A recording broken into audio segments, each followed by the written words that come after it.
Guys, sampurasun baraya sadayana. Terang teu lelempangan di alam teh seueur pisan mangpaatna keur kesehatan psikologis, fisik, jeung pesak. Nuka hiji, lempang santai di alam teh tangtu bakal ngaranjatkeun kesehatan jantung sabab ngalancarkeun sirkulasi darah.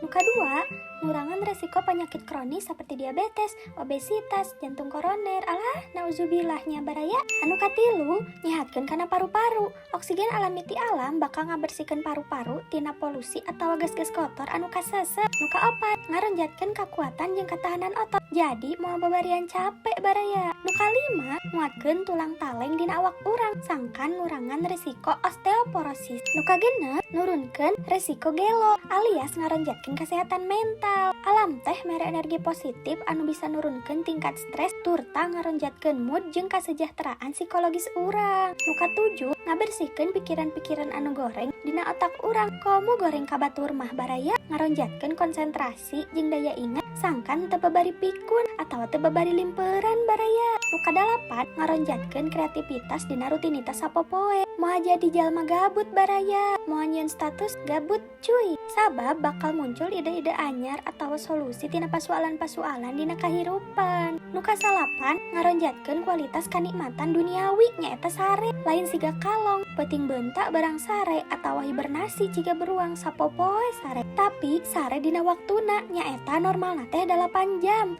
Ngarah subuh gugah dina kaayaan awak seger siap ngalaksanakeun rutinitas seperti biasa. Anu ka-10 tah ieu baraya, lempang di alam teh matak nyehatkeun kana pesak sabab haratis. Sang pencipta nyieun alam anu sakieu endahna piraku teu dimangpaatkeun ku urangnya. Daripada lelempangan ka emol nu aya kalah stres baraya, matak sakurata. Huh?